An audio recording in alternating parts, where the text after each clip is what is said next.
I, duh.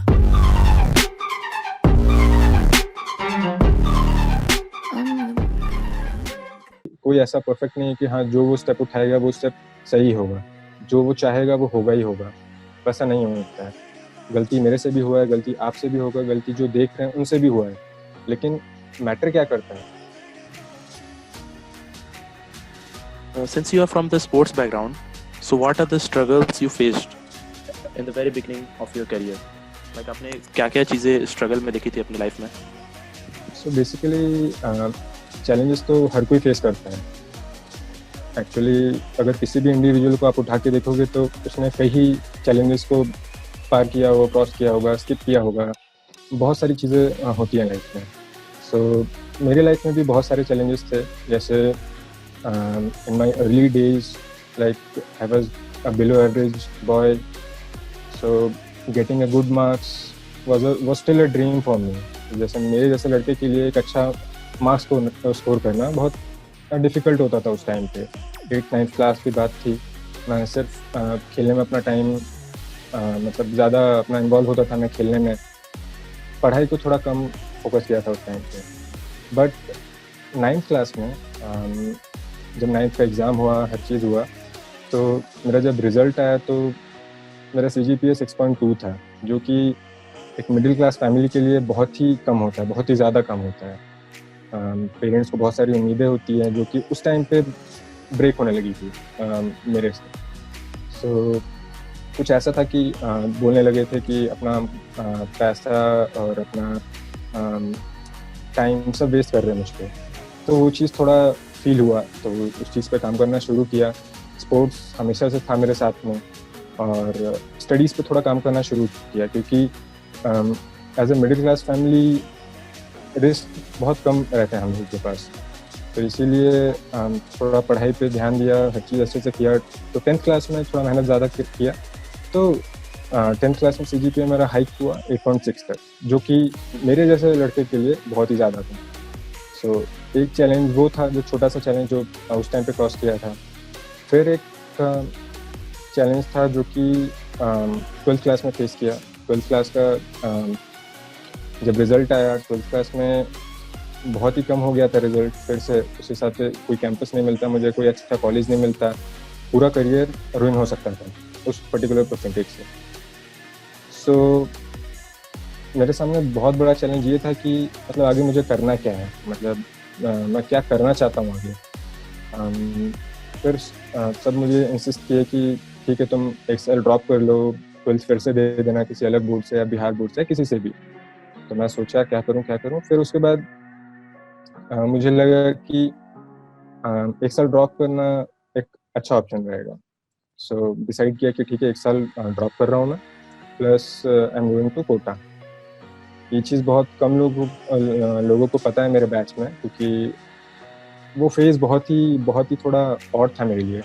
सो उस phase को थोड़ा छुपा के रखा मैं, कुछ ही लोगों को बताया, कुछ ही लोगों से शेयर किया। So for 10 months I was there. 10 महीने वहाँ पे स्पेंड किए, अच्छे दोस्त बने। वहाँ पे रह के एक चीज़ फ़ील हुआ कि प्रेशर हैंडल करना लाइफ में बहुत ही ज़्यादा इम्पोर्टेंट होता है। अपनी लाइफ में अगर आप प्रेशर नहीं हैंडल कर सकते तो आप कहीं न कहीं वीक पड़ जाओगे। लाइफ के किसी भी फ़ेज़ में आप वीक पड़ जाओगे। सो वो जो 10 मंथ्स थे वो एक तरह से बोल सकते हैं कि एक टर्निंग पॉइंट था मेरे लाइफ के लिए। सो वहाँ से मैं निकला। हाँ, ऑफ़ कोर्स आईआईटी, एनआईटी कुछ नहीं मिला मुझे, was not into it, but the thing is it helped me. College में मुझे बहुत ही हेल्प किया है उस चीज़ में। वो जो 10 मंथ्स में वहाँ पे था, तो इस चीज़ में बहुत ज़्यादा हेल्प किया मुझे कॉलेज में। यहाँ पे एक अच्छा स्टार्ट मिला कॉलेज में। एकेडमिक्स में पहली बार मुझे जाना गया कि हाँ, एक अंकित कुमार है जो कि एकेडमिक्स में भी है, उसका नाम पढ़ता है, खेलता भी है। तो मुझे लगता है कि कुछ ऐसे चैलेंजेस थे जो कि अच्छे से सक्सेसफुली मैंने क्रॉस किए हैं। Sports is something I can't get rid of. Like sports मैं अगर छोड़ना भी चाहूँ तो छोड़ नहीं पाऊँगा, क्योंकि बचपन से एक चीज़ जो कॉमन रहा है मेरे साथ वो है स्पोर्ट्स। मतलब किसी भी टाइप का गेम हो, चाहे वो जंपिंग हो, चाहे वो रनिंग हो, कोई भी टीम गेम हो, अ, मुझे अच्छा लगता है खेलना। सो मैं ये नहीं बोलूँगा कि मतलब मुझे कोई पुश करता है या कुछ करता है, ये मेरे अंदर से है कि इट्स माई इनर कॉल कि हाँ, तुझे खेलना है, तुझे अच्छा परफॉर्म करना है। और इससे अगर मेरा बॉडी फिट है, मेरा माइंड फ्रेश है, सो मुझे कोई दिक्कत नहीं है इससे फिर।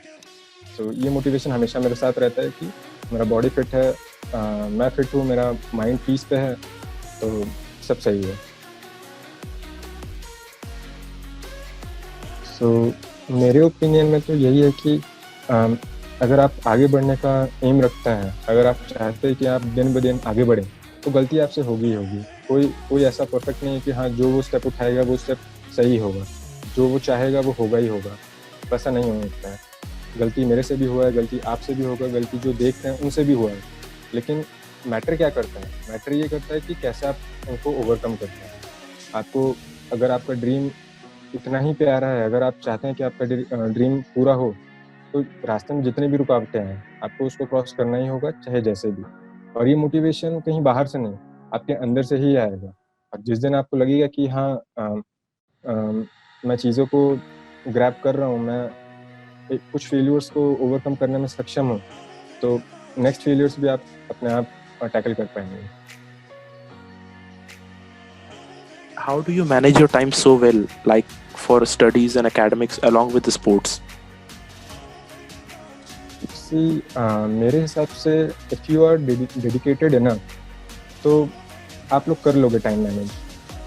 स्पोर्ट्स मेरे लिए कोई बर्डन नहीं है, तो उसके लिए टाइम निकालना नॉट अ बिग डील। फिर गेमिंग हो गया, वो मतलब हिस्सा हो गया है वो भी, तो उसके लिए भी टाइम निकालना कुछ उतना बड़ा बात नहीं है। और स्टडीज़, हम 4 घंटा 10 घंटा पढ़ के कोई फ़ायदा नहीं है, सब जानते हैं। स्मार्ट वर्क करना है, हार्ड वर्क सही जगह पे करना है, जितना रिक्वायर्ड है उतना ही करना है। तो अगर हर चीज़ों को आप लेके चलोगे, अगर आपको आपका एम सेट है कि हाँ, मुझे इतना अचीव करना है इस पर्टिकुलर टाइम पे, तो आप लोग कर लोगे टाइम मैनेज। कोई इतना बड़ा डील नहीं होना चाहिए किसी भी के लिए। और अगर एक नॉर्मल आदमी अगर 3-4 चीज़ें 5 चीज़ें अगर एक साथ कर सकता है, तो कोई भी कर सकता है, अगर वो चाहेगा तो, अगर वो विलिंग है तो।